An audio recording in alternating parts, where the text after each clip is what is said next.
जय श्री कृष्णा। आज गुरु पूर्णिमा पर आइए सुनते हैं गुरु पूर्णिमा व्रत कथा। हमारे देश में कई बड़े बड़े ऋषि ने जन्म लिया है, जिसमें से वेद व्यास एक बड़े महात्मा ऋषि हैं। इनकी ना जाने कितनी सारी बातें आज भी हमारे देश को प्रकाशित कर रही हैं। वेद व्यास महाभारत लिखने वाले महान रचयिता थे। इनका पूरा नाम कृष्ण वेद व्यास था। वेद व्यास सांवले रंग के थे, इसलिए इनका नाम कृष्ण पड़ा था। वेद व्यास का जन्म कैसे हुआ, उनकी माता कौन थी, यह सब जानकारी आप उनके जन्म की कहानी के साथ जान सकते हैं। एक बार की बात है, उपरिचर नाम का एक राजा था। वह बहुत बड़ा धर्मात्मा और सत्यवादी था। उसने अपने तप से देवराज इंद्र को प्रसन्न कर एक विमान और न सूखने वाली सुंदर माला ली थी। वह माला अपने हृदय में धारण कर विमान में बैठकर आकाश में भ्रमण किया करता था। उसे आखेट का बड़ा शौक था। वह प्रायः वनों में आखेट के लिए जाया करता था। उसकी रानी का नाम गिरिका था। वह बहुत सुंदर और पवित्र हृदय वाली थी। वह अपने पति को बहुत ही प्रेम करती थी। ईश्वर के प्रति उसकी बहुत बड़ी आस्था थी, इसलिए वह हमेशा भजन कीर्तन में लगी रहती थी। एक दिन गिरिका ऋतुमती हुई। 3 दिन के पश्चात जब रानी शुद्ध हुई तो उपरिचर उसके साथ रमण करने से भी पूर्व वन में आखेट के लिए चला गया। राजा आखेट के लिए चला तो गया, किंतु उसका ध्यान रानी के साथ रमण करने की ओर लगा रहा। दोपहर का समय था। राजा वन में एक अशोक वृक्ष के नीचे बैठा हुआ था। उस समय शीतल और सुगंधित हवा चल रही थी। मृदुल स्वर में पक्षी गाना गा रहे थे।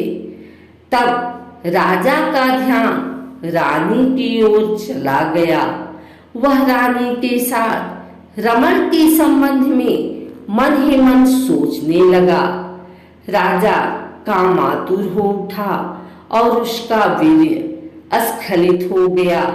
राजा ने सोचा उसका वीर्य व्यर्थ नहीं जा सकता, अतः उसने अपने वीर्य को एक दोने में रखकर विमान में बैठे हुए बाद पक्षी को बुलाकर उसे कहा, तुम इस दोने को ले जाकर मेरे रानी को दे दो, वह इसे अपने मार्ग में धारण कर लेगी।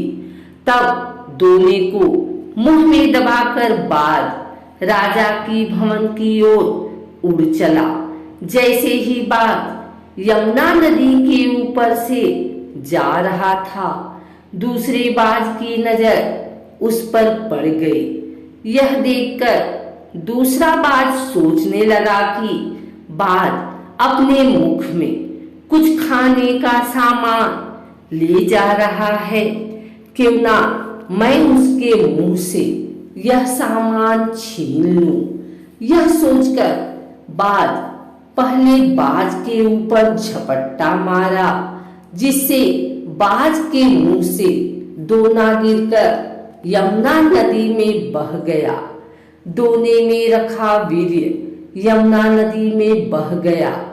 तभी एक मछली की दृष्टि उस वीर्य पर पड़ी। उसने सोचा यह खाने की कोई वस्तु है और उसने उसे पानी के साथ निगल लिया। फलकता मछली गर्भवती हो गई। दासराज नामक मल्लाह को वह मछली शिकार में मिली। जब उसने मछली के पेट को बीचों बीच से काटा तो उसके पेट से एक बालक और एक बालिका निकले। उसने दोनों बच्चों को उपरिचर को भेंट कर दिया। उपरिचर ने बालक को लेकर बालिका को दास को वापस लौटा दिया। दासराज उस बालिका को अपने घर ले जाकर उसका पालन पोषण करने लगा। दासराज ने बालिका का नाम सत्यवती रखा। सत्यवती मछली के पेट से उत्पन्न हुई थी, इसलिए उसके शरीर से मछली की गंध निकला करती थी।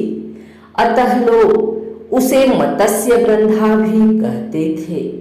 मत्स्यगंधा धीरे धीरे बड़ी होने लगी।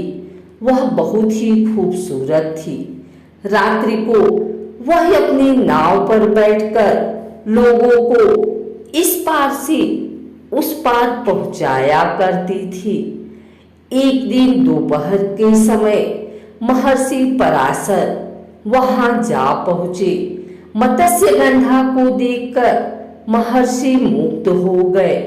उन्होंने कहा, सुंदरी, तुम्हें अपूर्व सुख मिलेगा, तुम मेरे साथ रमण करो।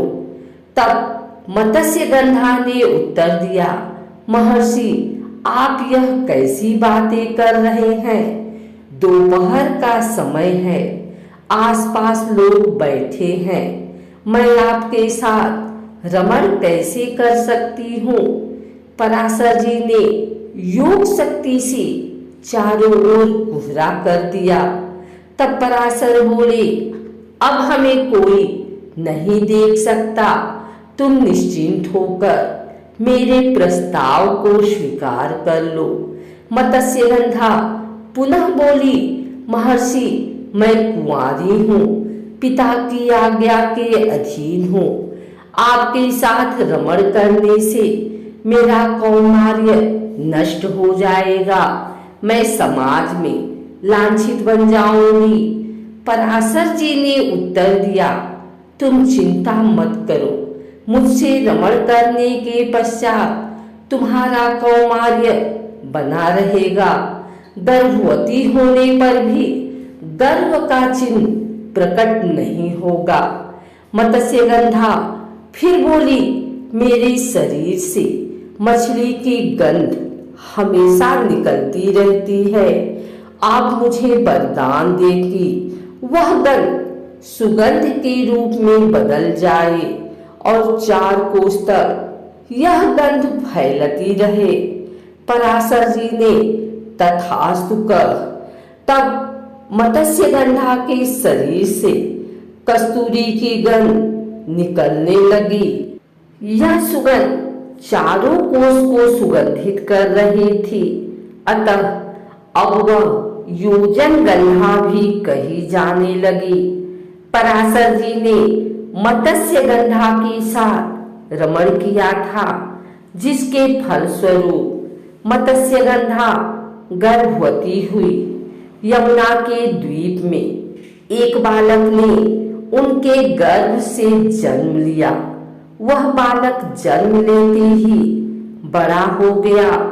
वह तप करने के लिए वन में चला गया। वही बालक जगत में वेद व्यास जी के नाम से प्रसिद्ध हुआ। वेद व्यास जी का पूरा नाम कृष्ण द्वैपायन था। उनका जन्म 2 द्वीपों के बीच हुआ था, इसलिए वह द्वैपायन कहे जाते थे। वेदों के पंडित होने से उन्हें वेद व्यास कहा जाता था। वेद व्यास जी हमेशा अमर हैं।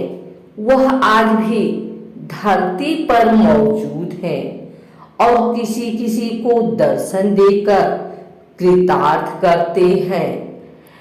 वेद व्यास जी के जन्म के कारण ही आषाढ़ माह की पूर्णिमा को गुरु पूर्णिमा के रूप से मनाया जाता है। तो यह रही वेद व्यास जी के जन्म की कहानी।